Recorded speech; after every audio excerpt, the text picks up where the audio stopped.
Sup you beautiful people. Hope you've had a fantastic day. Welcome back to another new episode of What If Naruto was taken by Yoda and trained to become a Jedi Knight. If you guys enjoy this what if, comment down below and let me know. And go ahead and check out other what ifs in the channel after watching this video. Don't forget to subscribe and leave a like, and also share this video with your friends. So now let's start this video. 3 years later. Patience, Naruto. You must let the force flow through you. Only then can you achieve it. Plo Koon stated as an 11-year-old Naruto sat cross-legged, his eyes shut as sweat slowly trickled down his forehead as he felt the majesty of the force to fill up his being. Taking all of it in that he could, and manipulating it to affect his surroundings.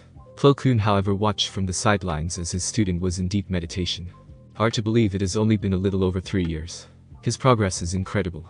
Plo Koon thought while stroking his mask. Naruto was a very special child. He greatly preferred hands-on learning to book studies.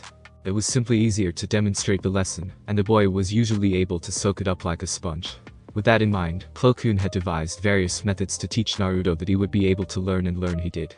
The first thing the Jedi were to teach Naruto was Galactic Basic. While the tad bit Yoda had taught him in a month was good, it wouldn't do him good on a larger scale. With him learning Basic, he could read the datapads presented to him, opening a wide field of studies for him to go through.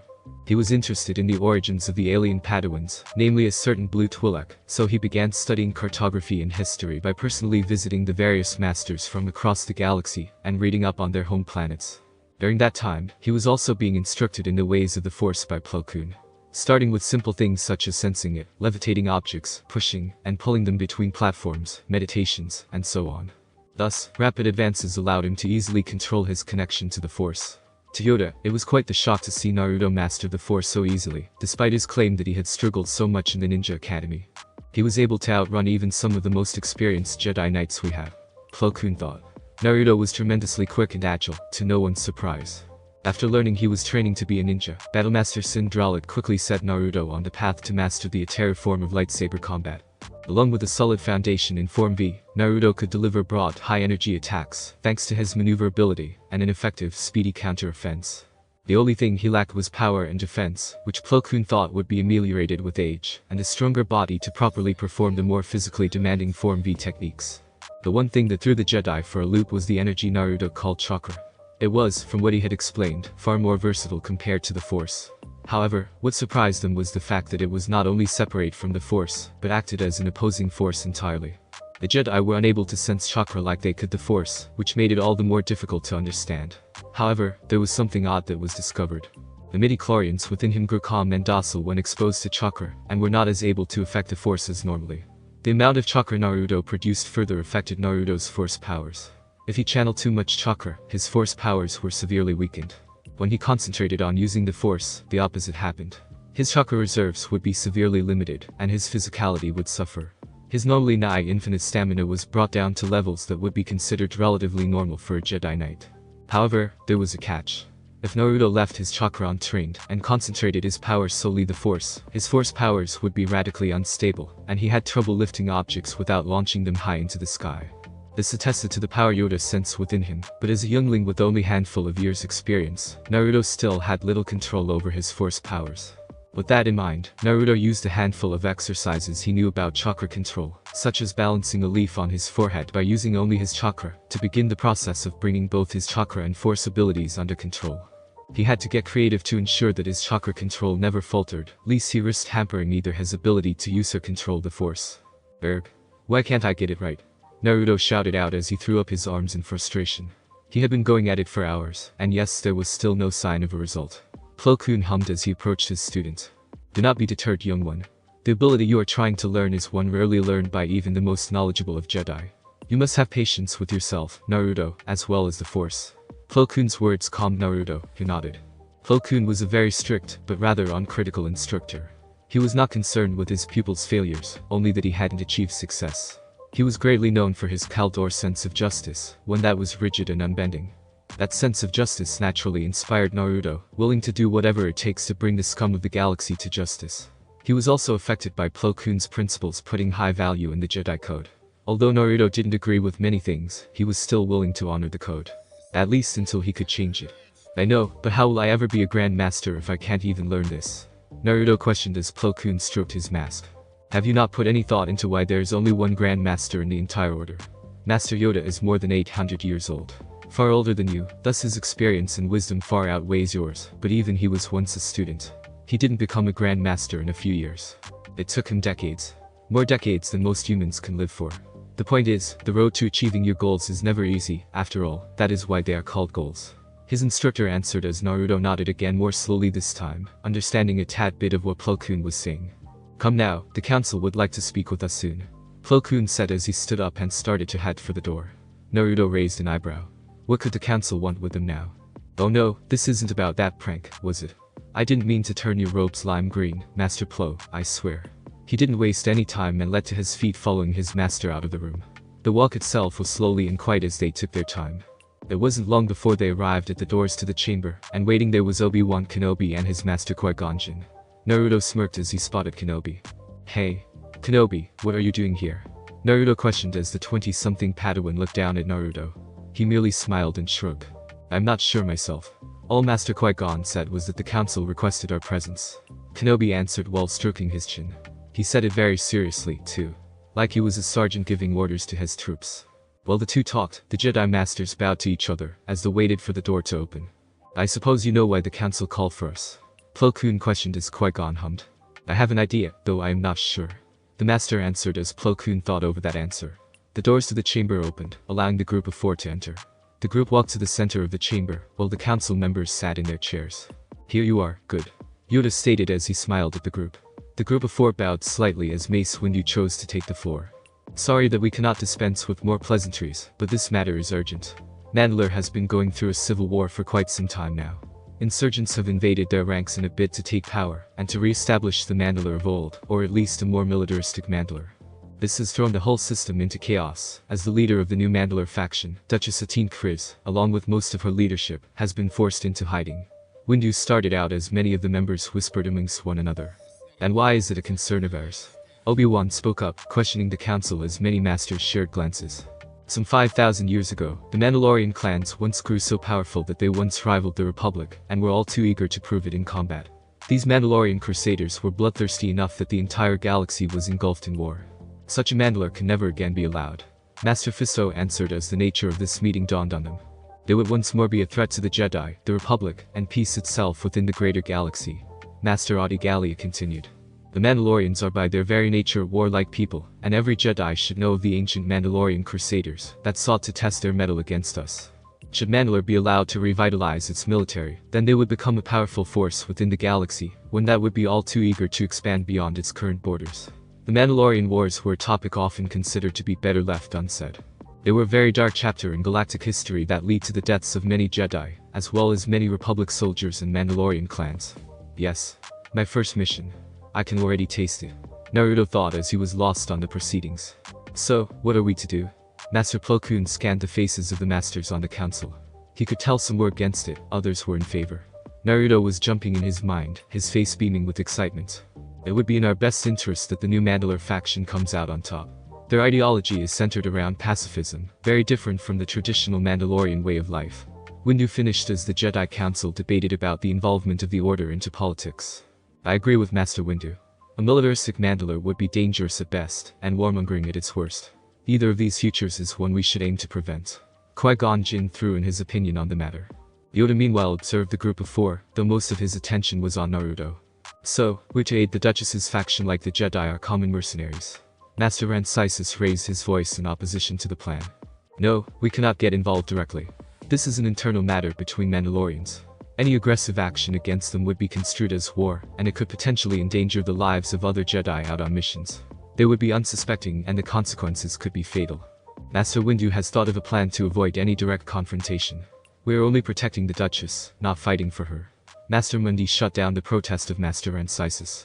Go to Mandalore to protect the Duchess, Master Qui-Gon and Plo Koon will. A danger too great to ignore, this is. They must go. Along with their Padawans. Yoda finally spoke up as many raised an eyebrow. Master Yoda, forgive me, but Master Plo Koon does not currently have a Padawan Jedi Master, even Peel pointed out as everyone nodded. Yoda however gave him a confused look. No Padawan, you say? Sure about this, are you? Yoda answered as many leaned in to hear what he had to say, so did Naruto, wondering who Plo Koon's Padawan was, though Plo Koon himself knew who Yoda was talking about. Yoda chuckled as he pointed his cane at Naruto. A Padawan, he is. No. Yoda questioned Master Plo Koon as everyone blinked and looked at Naruto, and back to Plo Koon, whose masked expressions didn't help much. Naruto himself blinked. I understand why Kenobi would be chosen to go, but why Naruto? He is still far too young and inexperienced to be a Padawan learner. Much less go out on dangerous missions such as this one. Mace Windu questioned as Naruto rolled his eyes. Why did Windu had to be an ass to him every time something good happened to him? Naruto has advanced faster than any Jedi youngling ever has. I have long believed he is ready to be a Padawan, and if Master Yoda does so too, then I shall formally take him up as my Padawan. Plo Koon stated. It seemed that Yoda agreed. Plo Koon would take Naruto as his official Padawan. Naruto suddenly jumped with glee. Alright. My master's totally kick-ass. Naruto blurted out as he realized what he had said and blushed in embarrassment. Some of the council still frowned at this behavior, but most have learned to merely laugh at his remarks. Strong with the Force, young Naruto is, but little experience outside the temple has he. Learn he will, about the galaxy. And about the Force. An opportunity, we should see this as. Yoda stated. Though he really hoped that through this experience that Naruto would be humbled, then again, he was an orphan, he was far more mature than most children. Still, he hoped that some of the more aggressive tendencies within Naruto would be tamed during this experience. Master Windu nodded in reluctant agreement. If that is all, then I must make ready for the trip. Qui-Gon stated as he bowed and left, his Padawan in tow. Plo Koon and Naruto followed them as the group split, heading to their own rooms to gather what they needed. Jedi Temple Hangar. Hey Naruto. Naruto. Where are you going? Naruto glanced around the hangar to try and find who was calling him, before turning around and smiled as he saw a young woman and his most favorite person in the whole temple running up to meet him. Hey there sis. I'm heading to my ship right now. Naruto answered as Siri walked up to him. Over the 3 years, the two had gotten closer than what the Jedi Code would allow. However, Naruto didn't care about some of the more annoying rules the Order had. He was broken out of his thoughts as Siri ruffled his hair as Naruto pouted and tried to swat her hand away. Stop that. Naruto whined as she chuckled and retracted her hand and began to walk with him through the hangar, with Naruto pouting and giving her the silent treatment. Oh, come on. Don't give me that silent treatment. You deserved it much after you pranked me last week. She said as Naruto grinned at that. You should have seen the look on your face. You were so embarrassed when your hair matched the color of your lightsaber. Naruto stated with a laugh as she furrowed her brow and grabbed him in a headlock. Remembering all too well the violet color that took several days to fully wash out of her golden locks. Careful there little brother, you don't want your big sister's wrath coming down on you. She countered with a sweet smile as Naruto stopped and gulped as he shockingly brought up his hand and pointed it back at her. You wouldn't. It's not the Jedi way. Naruto stated, scared at what she would do. All she did was smirk. You underestimate my resolve. She questioned as she brought a fist to his crown and began grinding it into his head. Naruto protested loudly to make her stop. She soon released him, bringing her hand in front of her giggling mouth as Naruto smiled. Her laughter was like music to his ears. He blushed as he shook his head to clear his thoughts. Naruto finally spotted the light transport that would be taking them to the Outer Rim. It was your typical consular-class space cruiser. Nothing fancy. So, where are you heading? She questioned as the two walked up to transport. Mandalore. He answered as Siri frowned at that. You can't go there. There's a civil war going on. She petitioned. Naruto shook his head as the two stopped at the ramp just in time to see Qui-Gon and Obi-Wan board the ship. Of course, she knew what was going on. She was Master Gallia's Padawan after all. Yeah, that's why we are going. We have to go protect this lady. He answered, making her more concerned. She wanted more than anything to go in his place. She was 20, Naruto was still just a child. Why was the council already sending him into a war zone? She kneeled and got down to his eye level. She placed both her hands on his shoulders. Naruto, make sure you stay out of trouble, okay? She requested with concern in her voice. Naruto gave her a grin with his eyes closed. What do you mean stay out of trouble? He questioned as he tilted his head slightly as Siri smiled at his antics.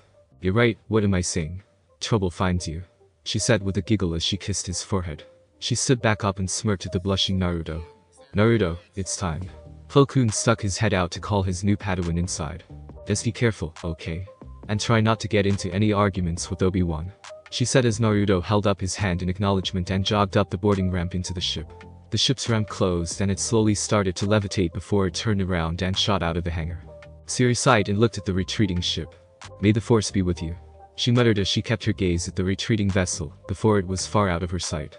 Turning around, she began heading towards the training fields. She had to meet with Master Gallia soon. Mandalore.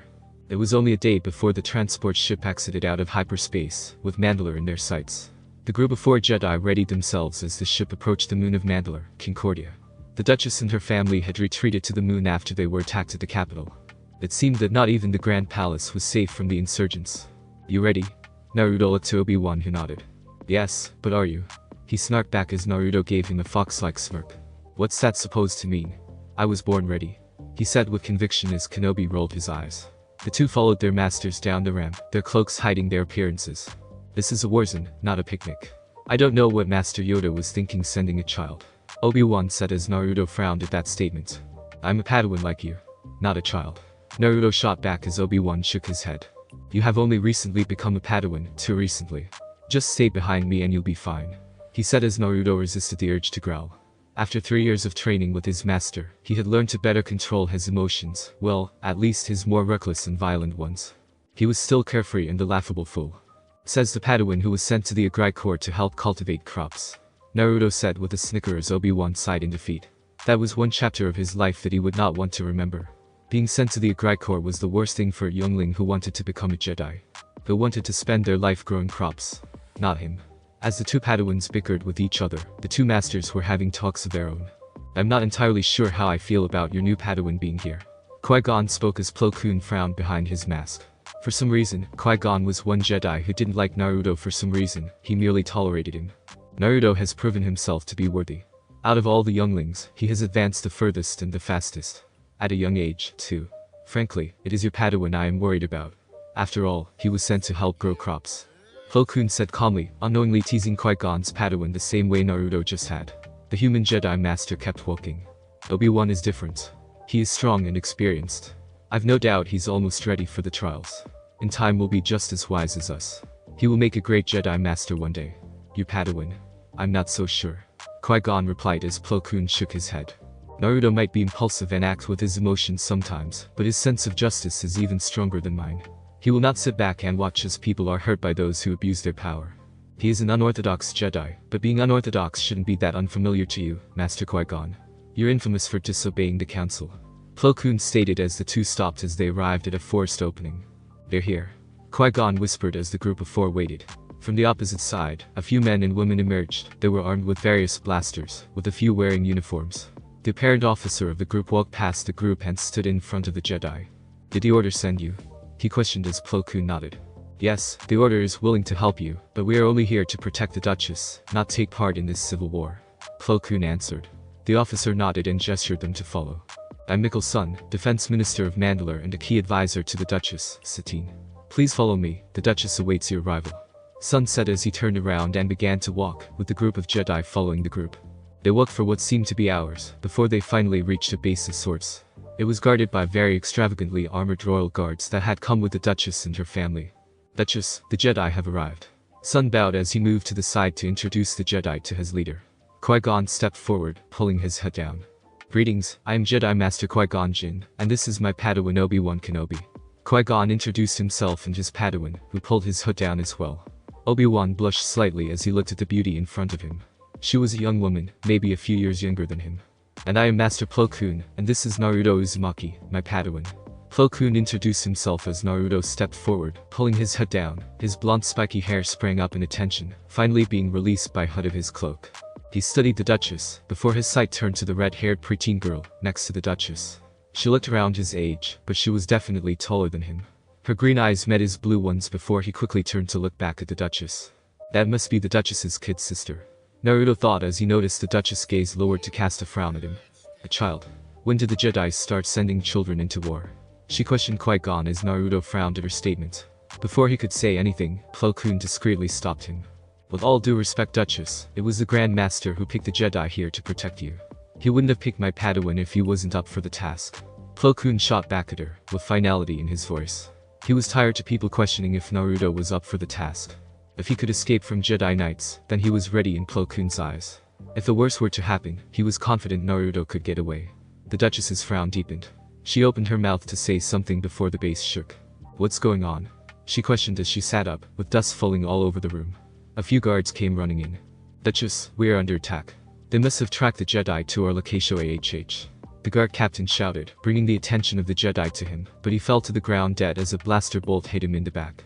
Mandalorians clad in armor and bounty hunters wearing all different manner of uniforms stormed the base's entry hall. Is the situation here really this chaotic? Plo Koon cursed their luck. Obi-Wan, take Naruto and get out of here, Protect the Duchess and her family. Go. Now. Qui-Gon ordered. For House Chris. The guards shouted out as the Jedi Masters ignited their lightsabers, jumping in front of the Duchess, deflecting blaster fire back at the rebel faction. Naruto and Obi-Wan meanwhile escorted the Duchess and her family out into the underground portion of the base. This way. One of the guards yelled as Naruto and Obi-Wan followed the guards, but as they were about to round the corner, blaster fire rained down and struck two of the guards dead. Obi-Wan ignited his lightsaber, jumping in front of the Duchess, protecting her as he deflected the blaster fire. Naruto saw that Obi-Wan had the block path forward handled. However, more Mandalorian rebels stormed down the hallway from behind them, having rushed past their masters. They aimed their blasters at the Duchess and her younger sister. The two girls looked terrified as the blasters aimed at them. Satine rushed to shield her little sister with her own body, before a snap hiss was heard behind them. Get down. She heard as a small figure jumped over her, a blue lightsaber in his hand spinning wildly, deflecting the blaster fire as he charged forward. The defectors started to focus their fire at Naruto, who shifted into Form V, and began dodging and deflecting the incoming blaster fire. His defense slowly began to fail, so Naruto decided to go on the attack instead, bursting into a crazed rush of force-enhanced speed. As Naruto quickly approached his first opponent, he ducked down and rolled forward with a slash, but his opponent managed to take a quick step back, only getting cut superficially across the chest. He quickly stood up after realizing he was uninjured and resumed his attack. In these cramped hallways, Form IV was no good. Naruto's thoughts grew strained as he began to fall back. He shouted for Obi-Wan to follow as he grabbed the Duchess by the arm and yanked her, leading her and her little sister down a side hall. Are you okay? The red-haired girl questioned with a worried look as Naruto turned to her and gave her a bright smile. Don't worry your pretty little head over me. My job is to protect you. Naruto responded with that stupid grin of his. Obi-Wan had briefly deflected blaster fire from both sides, as he quickly stepped into the side hall and began chasing after Naruto. The Redhead was knocked out of her thoughts as Naruto grabbed her hand and began to lead her down the hall, following the rest of the group. As more insurgents arrived, they began to fire at the retreating group. Naruto grit his teeth as he turned his attention behind him and began to concentrate on limiting his chakra reserves. Obi-Wan, sensing his intentions, did his best to overtake Naruto, who threw out a powerful wave of force energy with his hand. The powerful push of force energy threw them off their feet, sending them flying back into the first hall, knocking a handful of them unconscious. Ha! Serves you right. Naruto yelled as he tightened his grip on the Duchess's sister and began to pull her again down the hall. They exited the base as various starfighters flew overhead, locked in combat. A loyalist gunship broke through and landed near the open courtyard. The crewman opened the door and began using the side turret to fire on enemy starfighters. Get the Duchess on board now. One of the crew members yelled as Obi-Wan led the woman to the transport, Naruto, and the girl in his hand following close. Qui-Gon and Plo Koon soon emerged from the ruined base through an alternate route with Mikkel's son and some Mandalorian guards. As they exited, Obi-Wan extended his hand out and jerked it back, causing the exit to collapse, trapping the troops, chasing them inside the base. That should hold them off. Nice work, Kenobi. Now let's get going. Naruto yelled as he boarded the gunship, still holding the Redhead's hand. As everyone boarded the gunship, it began to take off with fighter support. Inside the gunship, the two Padawans let out a deep sigh. You can let go of my hand now. The Redhead blushed as Naruto blinked and looked down before letting go. Oh, sorry. He responded nervously as he let go of her hand. The girl brought her hand up to her chest and took hold of it with her other hand. Blushing, but also smiling. Maybe this won't be so bad, she thought as she glanced at the blonde next to him, a silly smile on his face. Her face heated up as she turned away. Perhaps something good could come out of this. Either way, the days to come would forever be in the memory of both Kate and Chris. Keldib, Mandalore. Naruto sighed as the gunship slowly began to descend, another hideout. It had been months, 11 long, arduous months. They have been on the run from both the insurgents and the dozens of bounty hunters they had hired to assassinate the Duchess. Just a few days ago they had to abandon more of their comrades and relocate yet another base. The gunship slowly landed as the doors slid open, allowing the loyalist foot soldiers to disembark first. They were to make sure that the surroundings were clear first before the Duchess emerged from the craft. All clear, the captain said as the rest of the occupants disembarked, with the Jedi closely guarding the Duchess and other high-value targets. The last few days have been rather entertaining, wouldn't you agree? Obi-Wan questioned as Naruto shrugged. If being shot at by an army of angry Mandos is your idea of fun, then you must have a very strange definition of entertaining. Are you masochist, Kenobi-senpai? Naruto shot a grin as he let a bit of his native tongue slip into his inquiry with his newfound older brother. I was talking about you, rather. I think I finally know why Master Yoda wanted you to come along with us so badly. Better yet, why he allowed you to suddenly become a Padawan after only a few years of training, Cowhide. I was an initiate for quite some time before I was chosen as Qui-Gon's Padawan. Obi-Wan responded to his junior with snark and respect for his skills, though he would not dare voice his opinion was anyone else present. Both of them knew that Kenobi was far better simply because he had so much more experience than Naruto. They were a little over 10 years apart in age, but Obi-Wan had started his Jedi training from the proper age.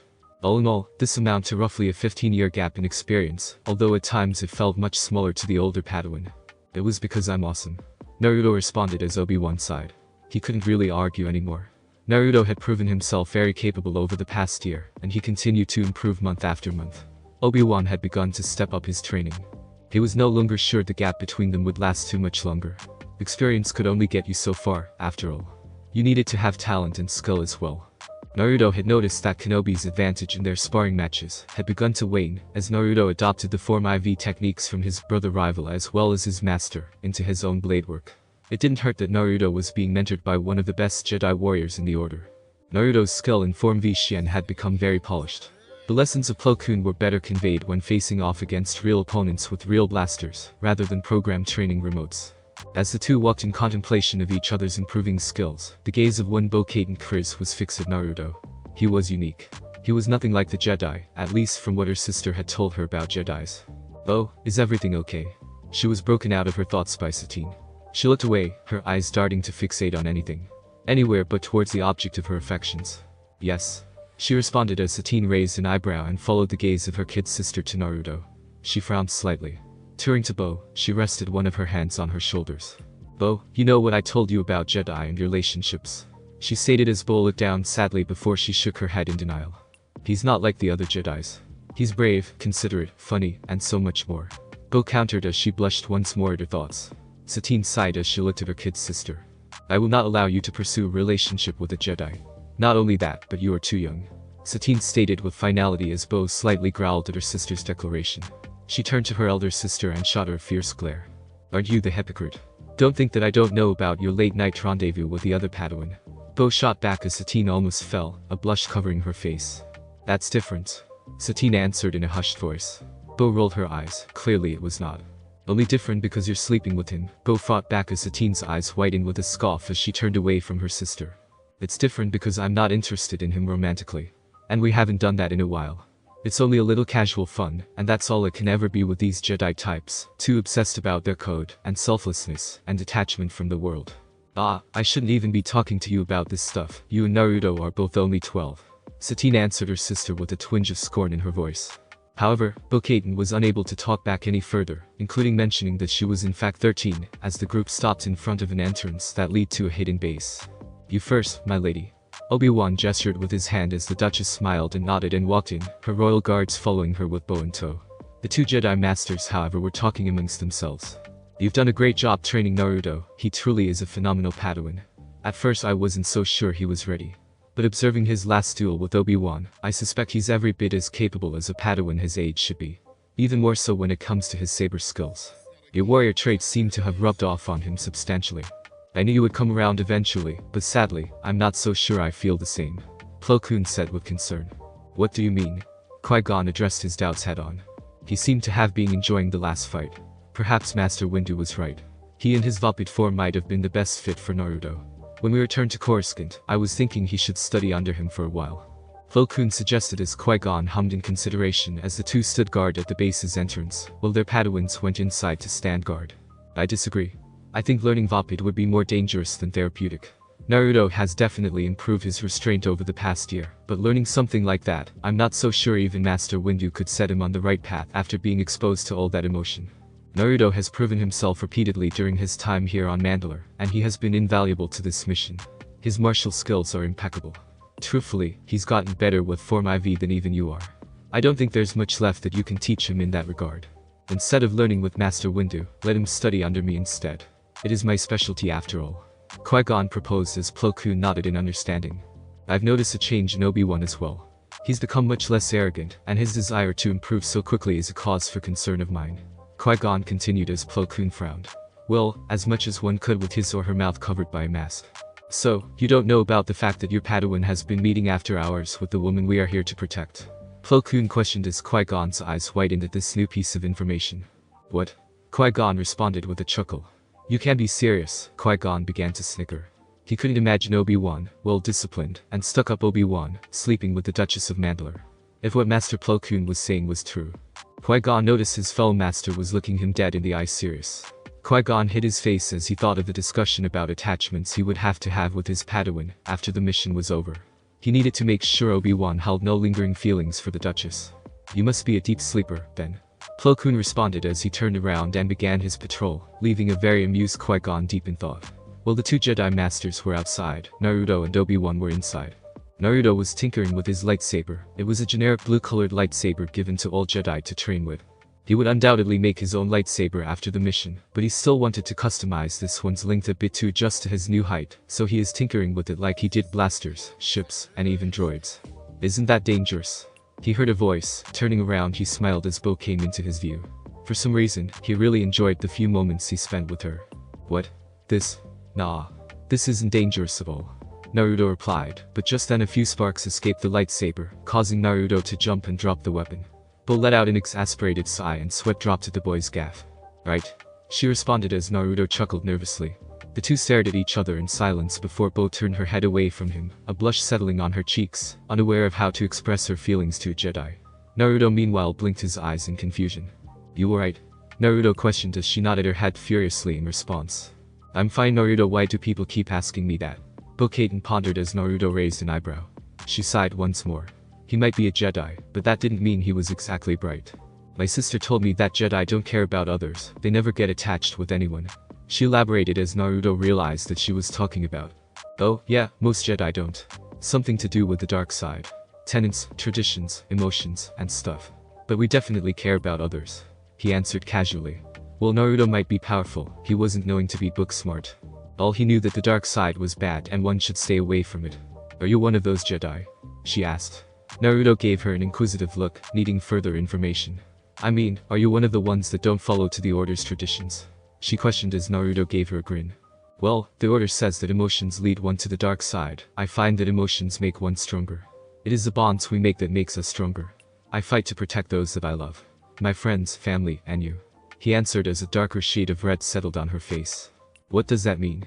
she questioned as Naruto gave her a toothy smile. "What does it mean? Well, you're someone precious to me," Naruto proclaimed. That did it. Bo just about fainted at that, off into her daydreams about eloping with a blonde Jedi Padawan. Some of the guards chuckled at the obliviousness of the blonde, while Satine frowned incredulous at her sister's behavior. "What's on your mind?" she was questioned by her not-so-secret lover. Turning around, she came face to face to Obi-Wan. The man was quite amused by her sister's dilemma. "It's my sister, she is much too young to fall in love, with a Jedi no less," she stated as Obi-Wan frowned at that statement. "Then what about us?" he whispered as she looked down, deep in her thoughts. "Mandalore is going through a civil war, so many of my people have died. After this is over, Mandalore will need rebuilding. Someone has to lead them, to guide them." Satine started as Obi-Wan slowly nodded. She was the leader of the pacifist faction. "That means I cannot be distracted by anything, not even by my feelings," she stated as Obi-Wan sighed sadly. "So, that's it. All for your people, I suppose. Funny how things work. Me, a Jedi, dare to love and loved I did. Then there's you, not bound by an order's code, seeking to detach yourself from everything all for the sake of your people. I guess you would have made a better Jedi than me." Obi-Wan chuckled at the irony. Satine frowned at that. She wasn't going to abandon her feelings. But, she Mandalore needed a leader. "I'm sorry, Obi-Wan," she said sadly as she turned around, leaving the Padawan to his own thoughts. Different emotions going through his heart. Taking a deep breath, he sighed. He should have known better. He should have thrown caution when it came to love. While Obi-Wan was going through his mini-depression, Naruto was trying to arouse Bo from her daydreams. "Hello." Mandalore to Bo. He waved his hand in front of her as she snapped back into reality. She came face to face with the blonde that had been in her mind for quite some time, and she immediately went daydreaming again. Naruto's face was wrought with worry and confusion. Was she sick or something? A few hours later. Night had come, covering the base in darkness. A few patrols were carrying out their duties, making sure the perimeter of the base was secure. Inside the base, however, Defense Minister Mikkel Sun was concocting a plan. "The insurgents are holding a parade in Sundari, the capital city. We must take this opportunity and destroy them all in one swift move," Sun advised the Duchess. However, she shook her head. "No, there will be too many civilians there. I cannot sanction such an attack when so many innocents are present," Satine stated as Master Plo Koon hummed. "There's also the possibility that this could be a trap to lure you out," Qui-Gon added as the rest of the Jedis nodded. Sun, however, shook his head. Even if it is a trap, we can end this war here and now. With all due respects, Duchess, we need to attack. We can cause a diversion by attacking a different location, and when the insurgents are distracted, we can launch the main attack. With the Jedi on our side, we can win this battle. Sun reaffirmed, but the two Master Jedis frowned. We are here only to defend the Duchess, not to fight your war. Qui-Gon reminded him as Sun suppressed a growl. So many of his comrades could have been saved if the Jedi had only fought in the battles. He quickly shook his head. Be that as it may be, we need to strike. This war has gone on for long enough. Please reconsider, Duchess. Too many of our people have already died. If we don't make a few sacrifices here, then many more will die as this war drags on. Sun tried once more, this time playing on Satine's dislike of war and violence. Satine, however, was conducting her own battle. She had two options. 1. To attack and end the war right here and now, but also cause some civilian casualties. 2. To not attack and let the war drag on, but that would mean more innocents would die anyways. We will fight, but I will be leading this assault, she stated as everyone's eyes widened, including the Jedi. Michael's son had to strongly suppress his urge to grin. With all due respect, Duchess, we cannot allow you to place yourself in danger. If you are going to enter a battlefield, then we cannot protect you, Qui-Gon stated as Obi-Wan gritted his teeth. With this, Sun had won a total victory. He quickly pounced on the loophole Qui-Gon had unwittingly created. But your orders are to protect the Duchess and her family. If she were to step onto a battlefield willingly, then you would have to defend her. I didn't know protecting the Duchess meant staying off the battlefield she's fighting on, Sun responded, internally smirking. The two masters now realized the trap Sun had set for them. Plo Koon sighed and shook his head. If Qui-Gon hadn't spoken up before him, he probably would have said the same thing. Our orders are to protect the Duchess, Obi-Wan stated as both Qui-Gon and Plo Koon threw him a glance. They knew why he wanted what he wanted. This is not a good idea. Qui-Gon was about to elaborate before Naruto interrupted him. Alright. Let's go teach those dumb Nandos a lesson, Naruto shouted out. He was so eager to fight that he forgot the entire room was filled with Mandalorian guards who shot him insulted glares. You know, the bad ones. He recovered. Plo Koon sighed. This was one of Naruto's habit that would appear from time to time, the eagerness to fight. Calm yourself, Padawan, a Jedi does not rush into a battle, Plo Koon taught Naruto, who reluctantly calmed himself. Sorry, Master. Naruto apologized as Plo Koon nodded, accepting the apology, knowing that Naruto had learned his lesson somewhat. Then it's settled. We shall attack the day of the parade. A diversion team will attack at the rear of the parade. Once the insurgents are distracted, the main force led by the Duchess will attack the front and center. Sun stated as he pointed at the various locations on the map. He would set the teams up later. And we'll try to keep the civilian casualties as low as possible, he added at the end to appease Satine. It's time to end this once and for all, Satine muttered as she retreated to her chambers, wanting to be alone for a while. Everyone slowly filtered out of the room to prepare for battle. As Naruto walked out, Bo-Katan stopped him, having clearly been listening into the war room meeting. So you're going to go out and fight? She questioned. She was concerned about him, though he was quite the warrior even at his age, he was still inexperienced. Naruto shook his head as she raised an eyebrow at that. No, my job is to protect you, he replied. What do you mean? She questioned. Naruto looked at her with a serious look. Your sister is going to go off and fight. Meaning Masters Plo Koon and Qui-Gon Jinn, and probably Obi-Wan too, will also be going along to protect her. I'm going to be left here to protect you.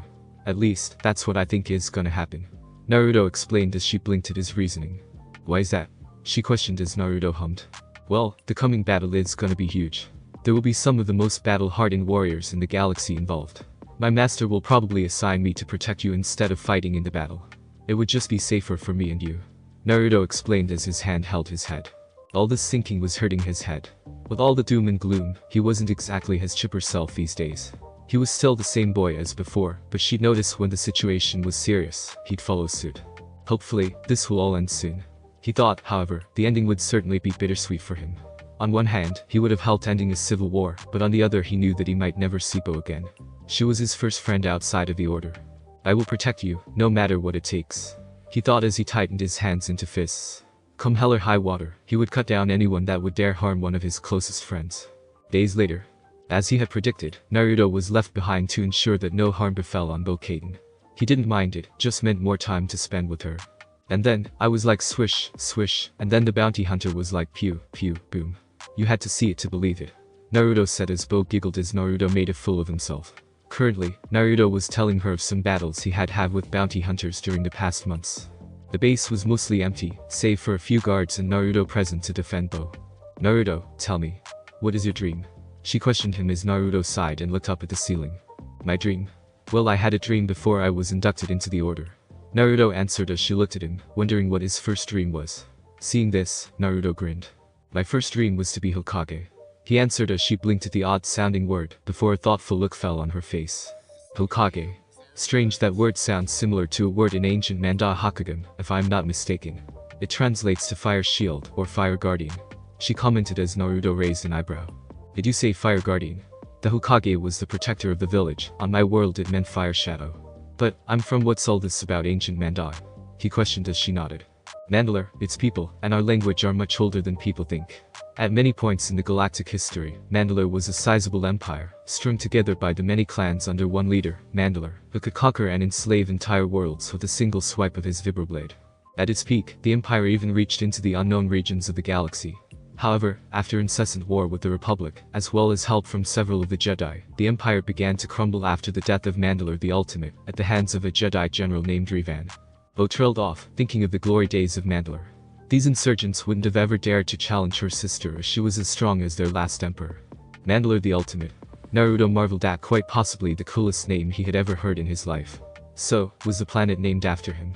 He wondered if the guy was even cooler by having the entire planet, system, and sector named after him. Mandalore is a title, it literally just translates to leader. The title is given to the leader of our people. Each Mandalore is also given a title that best represents their accomplishments, sometimes posthumously. One Mandalore was known as the Conqueror. He expanded the empire more than all the previous Mandalores combined. Then there was Mandalore the Unworthy, who was an incompetent fool that couldn't lead a party planning committee. Mandalore the Indomitable, who served in the Great Sith Wars nearly 4,000 years ago. But even he was ultimately bested by Mandalore the Ultimate, the last and greatest Mandalore that there ever will be. Bo explained to Naruto, who scratched his head in confusion, but he seemed to understand it at the end. After his death, a new self-proclaimed Mandalore showed up and began a grand crusade to bring back the glory of old Mandalore. The war of expansion would last about a year or two before someone came along thinking they would be a better leader, and so the clans fell to infighting, and after about a decade the winner would come forth as the new Mandalore, before someone came along thinking. You get the picture. In the end, the Mandalorian Empire came to its final collapse about 3,500 years ago. The many clans that once held it together scattered throughout the galaxy. After it, the Republic delivered the final blow to the declining empire. She explained as Naruto was intrigued by the history lesson. Could it be possible that his homeworld was once under the rule of this Mandalorian Empire? I see, he said as he filed this off for later. He might do some research after he gets back to the temple. If the Mandalorian Empire reached into the unknown regions, was it possible that everyone from his home planet had descended from Mandalorian crusaders? Hey, do you know about something called chakra? Chakra? That's an ancient Mandarin word exactly like that. Chakra means inner strength. Why, does it mean anything? She asked. Nah, it's nothing. He waved off. They definitely knew at least something about chakra, but it didn't seem like they could use it. Otherwise, the war they had fought over the past year would have been a lot more chaotic. So, what's your new dream? She questioned as Naruto gave her that stupid grin of his. I'm gonna be a Grand Master of the Jedi Order one day, Naruto answered, slightly thankful that his verbal tick didn't rear its ugly head. Well, I am sure that you will make it as one. She supported him as Naruto looked at her with wide eyes. Really? You really believe me? He questioned as she gave him a confused look before nodding. In that moment, Naruto stretched out his fist, beckoning her to do the same. She was going to ask something, but before their fists could collide, the sound of blaster fire echoed through the hallways. It's those rebels. One of the guards yelled, but he was cut down by blaster fire. Naruto quickly brought Bo behind her and ignited his saber as 4 Mandalorians entered the room. It seemed like they had attacked at the most fortunate of times. Well, what do we have here?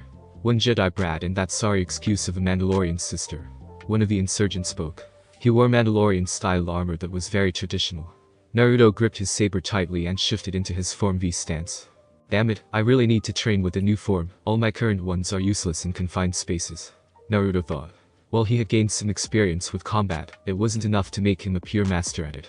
Back off, you bastard. Naruto yelled at the insurgents. The insurgents chuckled before they leveled their blaster fire. At that moment, Naruto threw some smoke bombs, blinding the room in white smoke. Damn it. Use your infra scanners.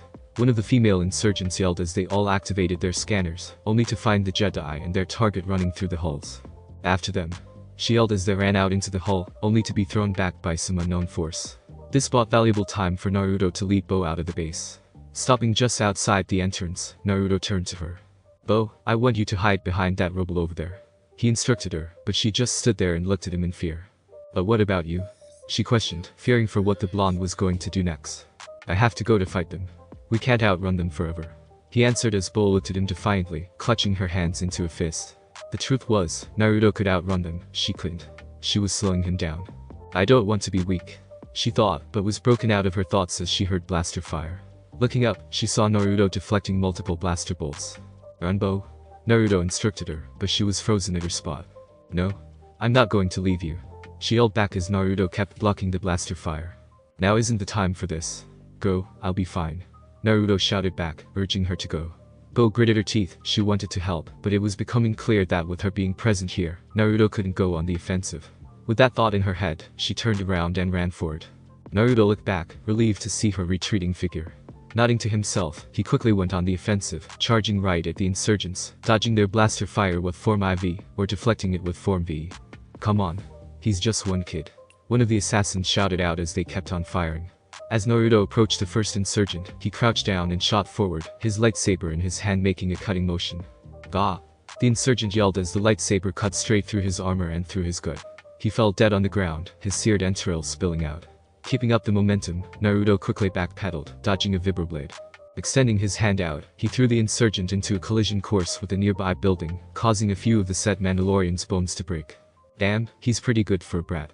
The man coughed out, blood leaking through his mouth as he removed his helmet and tried to stand up. Out of the corner of his eye, he spotted a silhouette hiding behind a collapsed building and smirked. Naruto continued his offensive, charging at the two remaining insurgents. His movements were becoming increasingly faster and deadlier as they dodged his wild attacks. They were beginning to tire, having to put everything they had into simply evading the swing of his lightsaber. If something didn't change in the next few minutes, they would certainly. Hold it right there. They all heard a voice filled with venom. Turning around, Naruto's eyes widened. Standing by the edge of the ruined building was the injured Mandalorian, holding Bo Katan at gunpoint. Naruto gripped his lightsaber as the insurgent pressed his blaster to her head. Move, I dare you. The insurgent challenged him as Naruto growled, before he was knocked down by the two insurgents behind him. About time, for a moment there I thought we were done for. The female insurgent grunted as she kept Naruto down. The one holding Bo hostage shrugged his head. Bo, however, was a crying mess. Sorry, Naruto, she cried out as Naruto struggled to get free. Don't worry, Bo. I'll save you, he shouted out as the insurgents chuckled at his words. Save her? Boy, you can't even save yourself. The one held Bo hostage chuckled out as he tightened his grip on Bo, causing her to cry out in pain as she felt her wrists being crushed. Naruto growled, but this time it sounded more animalistic. You let go of her, you bastard, Naruto shouted as the man chuckled before knocked Bo out with the butt of his blaster, her unconscious body slumping to the ground. Or what? He questioned as he stared at Naruto. The Mandalorian female on top of Naruto stabbed her vibro knife into his back. That ought to teach why. What the hell? Naruto didn't even react to the pain. Everything had just changed for him. His bangs covered his eyes as he fell quiet. The female insurgent yelled as jumped off Naruto's back. She obviously hadn't killed him, but she felt strange heat emanating from the boy. The three Mandalorians looked at Naruto with caution. You heard her. They heard the Jedi in training spit out his words with disgust. He looked up at the insurgent that held Bo. His blue eyes had run red. The man's face contorted into an inquisitive grimace as he took a step back and readied his blaster. Those eyes. They were filled with so much anger he could feel it. You heard her? Naruto growled out again. He slowly stood up to face the perpetrator. He could tell Naruto was angry not at the man's actions, but rather by who he acted against. You heard her? Naruto roared, his voice altered as if it was mixing with another's. A red shroud of energy began to bubble its way across his skin. Jedi Temple, Coruscant. Yoda was broken out of his mediation as he felt a massive wave of dark energy. It was that same energy he had felt before 8 years before. The energy was full of malice, not entirely unlike the dark side of the Force. His eyes widened in realization as he recognized the source. Unknown, Coruscant. Master, do you sense that? A hooded man questioned as his master nodded. This one was obviously a middle-aged human. Indeed, I do. Such hatred, such power. It rivals the hatred of the Sith, of ours. The master answered with intrigue and fear. He was far too tall and lean to be human. Should we investigate it? This could be a threat to our plans. The apprentice questioned as the master shook his head. No, feel it again. The power was fleeting. It's only a fraction of what it was at first. Its power is no threat to you or me. The master shut down his apprentice's proposal. That was only true to an extent, where he's still sensing the power he felt initially. It would have taken both he and Sidious together to defeat it. There are far more pressing matters to attend to. Though in the back of his mind, he wanted nothing more to discover this power and make it his. As you wish, Master Plagueis. Unfortunately for him, his apprentice felt the same way. Sidious realized it was time. He had to make preparations for this power, and all the power and knowledge of his master, to become his. It was time to pay a visit to his secret apprentice. Sundari, Mandalore. Plo Koon deflected some blaster fire as he quickly cut down a few assaulting insurgents, however, his face suddenly adopted a worried look. He had just sensed a powerful blast of some sort of dark energy, and it was very close. May the force be with you, Naruto. He hoped that his Padawan would be fine, knowing that whatever it was originating from his location. He quickly dodged the vibroblade of a Mandalorian warrior before striking him down. With Naruto woke up to find a strange sight. 1 second the man had harmed Bo, and the next he had woken up in the solar system. What the hell? He questioned as he stared at the large prison-like gate in front of him. He took a step back as he heard sinister grumble. So, the warden comes to his inmate. He heard as he started into the darkness before he stumbled back as a large rat's slitted eye opened. Just what had he gotten himself into? Thanks for listening. I do hope you enjoyed. If you want the next part of this video, like, subscribe and comment down below, and turn on the bell notification. And also check out other videos that I have created and enjoy. See you in the next video. Peace.